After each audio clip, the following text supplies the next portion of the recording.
Welcome to the Liberty Myself Emancipation Media Club. Today's reading is Civil Disobedience by Henry David Thoreau. This is part of our twice-daily content heartbeat designed to help build information autonomy in our algorithm-dominated world. Listen, reflect, and engage however works for you. Without further ado, let's jump in. Stay free. Civil Disobedience by Henry David Thoreau. I heartily accept the motto, that government is best which governs least, and I should like to see it acted up to more rapidly and systematically. Carried out, it finally amounts to this, which also I believe, that government is best which governs not at all, and when men are prepared for it, that will be the kind of government which they will have.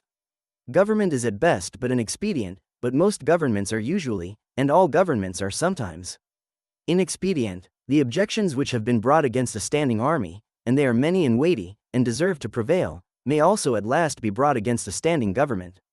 The standing army is only an arm of the standing government. The government itself, which is only the mode which the people have chosen to execute their will, is equally liable to be abused and perverted before the people can act through it.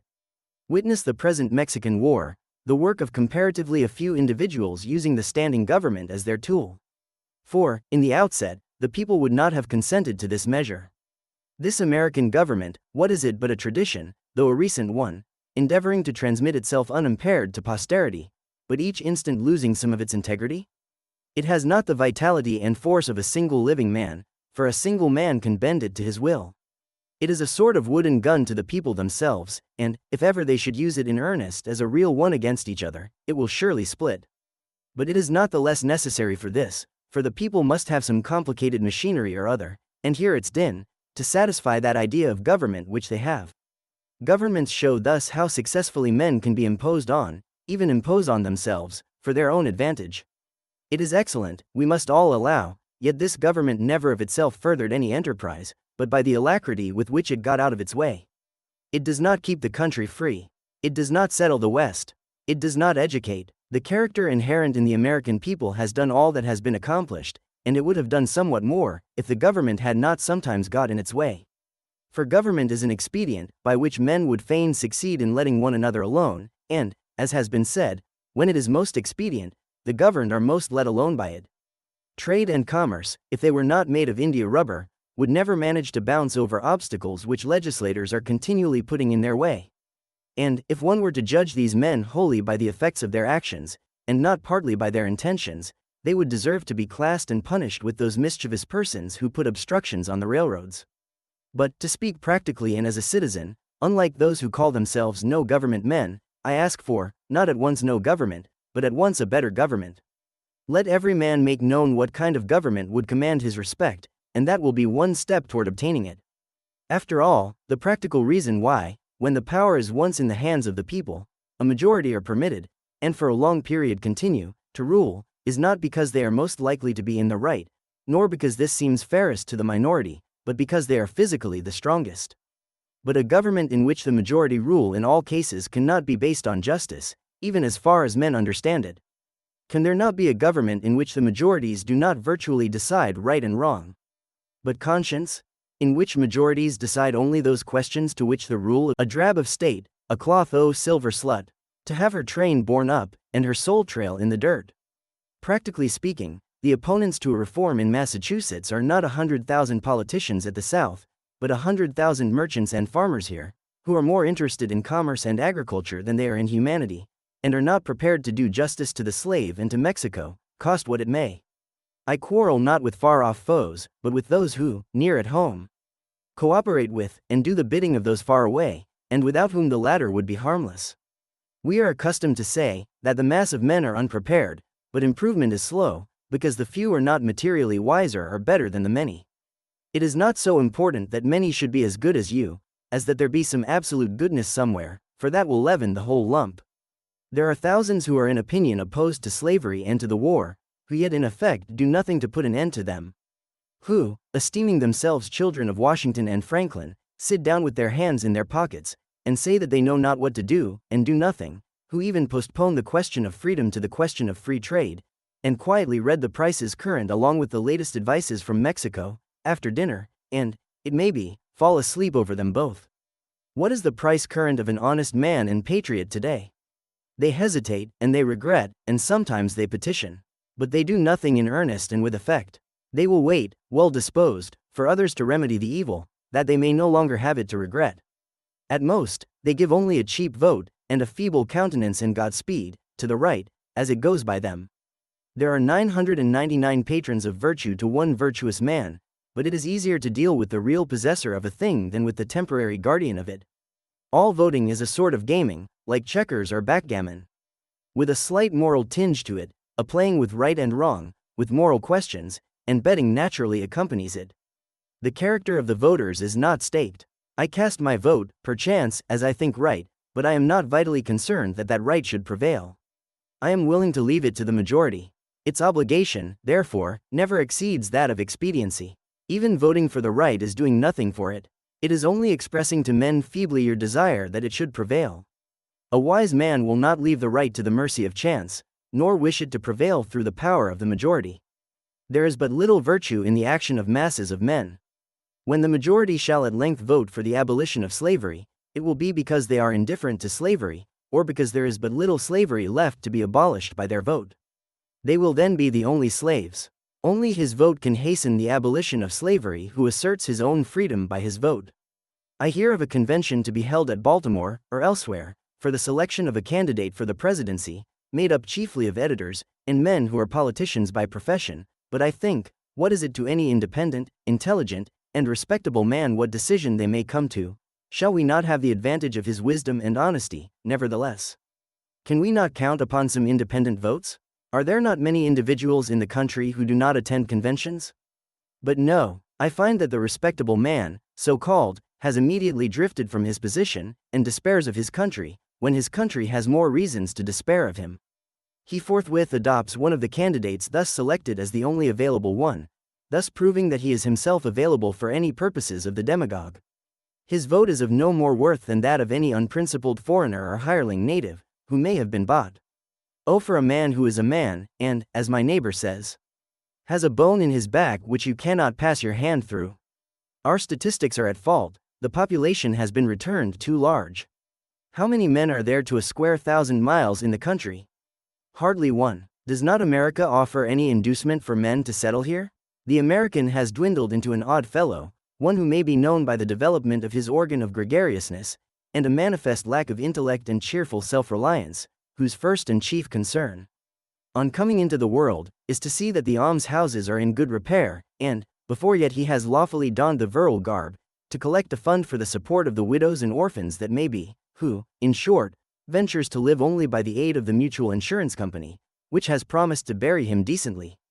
It is not a man's duty, as a matter of course, to devote himself to the eradication of any, even the most enormous wrong. He may still properly have other concerns to engage him. But it is his duty, at least, to wash his hands of it, and, if he gives it no thought longer, not to give it practically his support. If I devote myself to other pursuits and contemplations, I must first see, at least, that I do not pursue them sitting upon another man's shoulders. I must get off him first, that he may pursue his contemplations too. See what gross inconsistency is tolerated.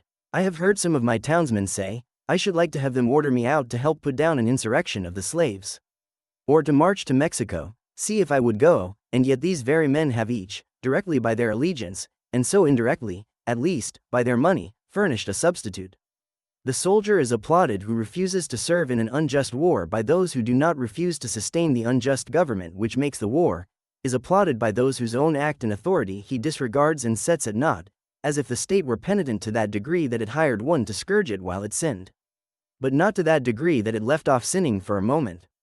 Thus, under the name of order and civil government, we are all made at last to pay homage to and support our own meanness. After the first blush of sin, comes its indifference, and from immoral it becomes, as it were, unmoral, and not quite unnecessary to that life which we have made. The broadest and most prevalent error requires the most disinterested virtue to sustain it. The slight reproach to which the virtue of patriotism is commonly liable, the noble are most likely to incur. Those who, while they disapprove of the character and measures of a government, yield to it their allegiance and support, are undoubtedly its most conscientious supporters, and so frequently the most serious obstacles to reform. Some are petitioning the state to dissolve the Union, to disregard the requisitions of the President. Why do they not dissolve it themselves? the union between themselves and the state, and refuse to pay their quota into its treasury? Do not they stand in same relation to the state that the state does to the union? And have not the same reasons prevented the state from resisting the union, which have prevented them from resisting the state? How can a man be satisfied to entertain an opinion merely, and enjoy it? Is there any enjoyment in it, if his opinion is that he is aggrieved? If you are cheated out of a single dollar by your neighbor, you do not rest satisfied with knowing you are cheated, or with saying that you are cheated, or even with petitioning him to pay you your due. But you take effectual steps at once to obtain the full amount, and see that you are never cheated again.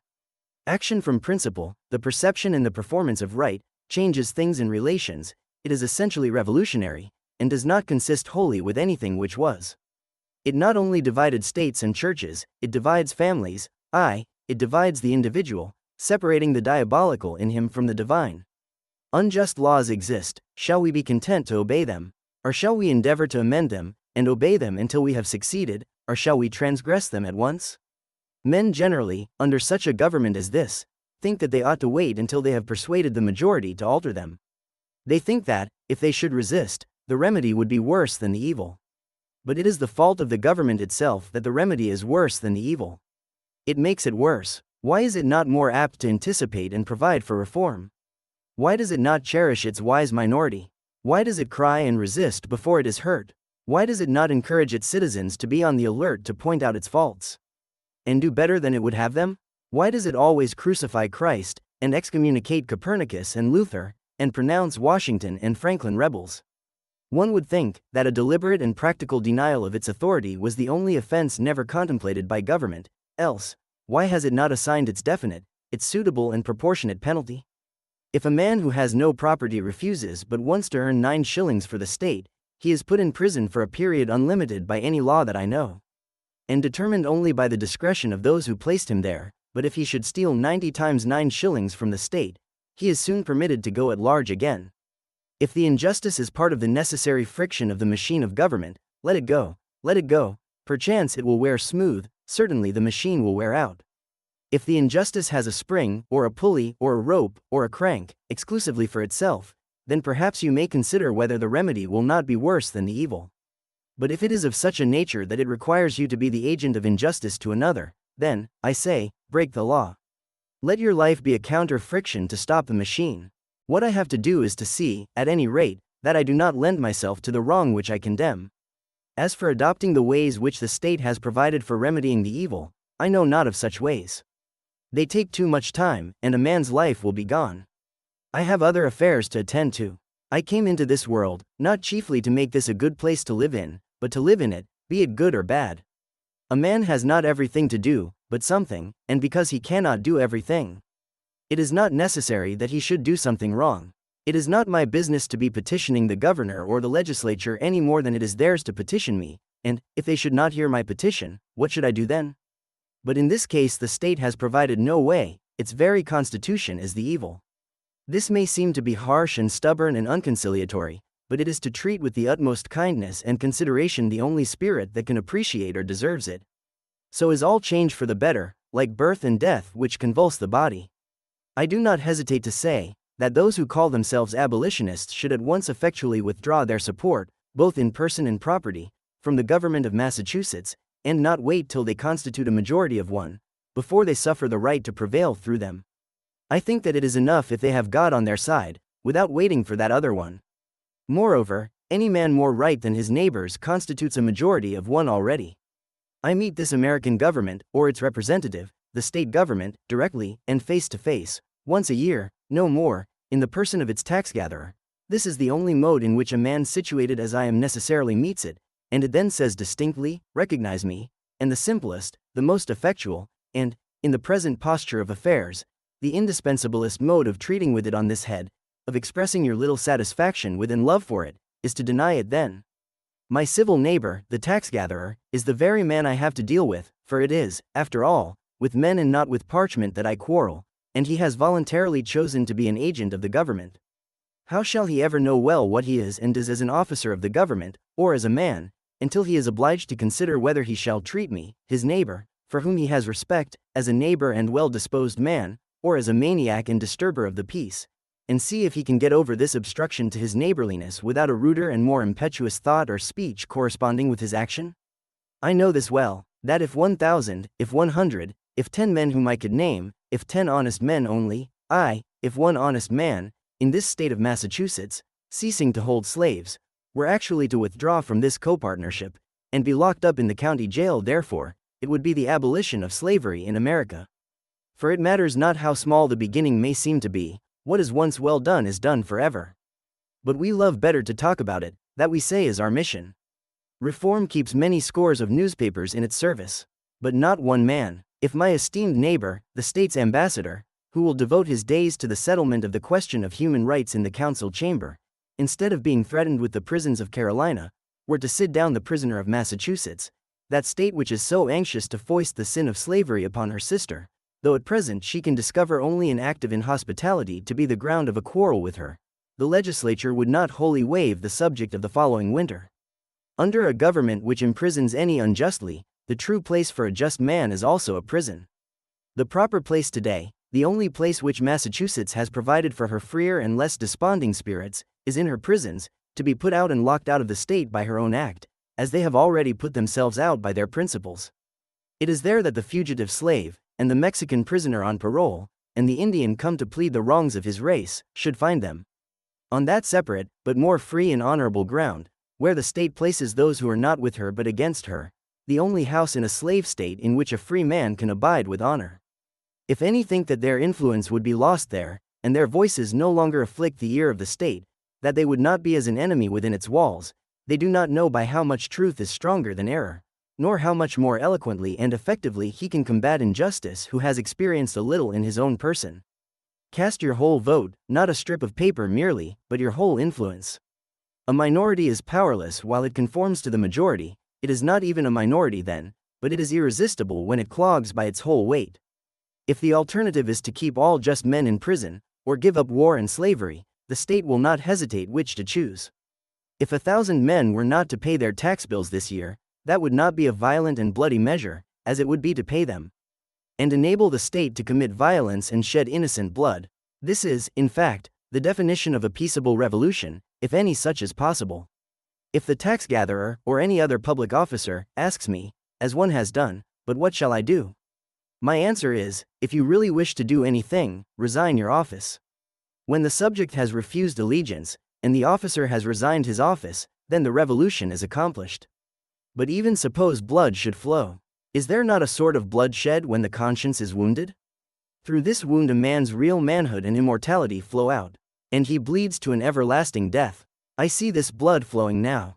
I have contemplated the imprisonment of the offender, rather than the seizure of his goods, though both will serve the same purpose, because they who assert the purest right, and consequently are most dangerous to a corrupt state, commonly have not spent much time in accumulating property.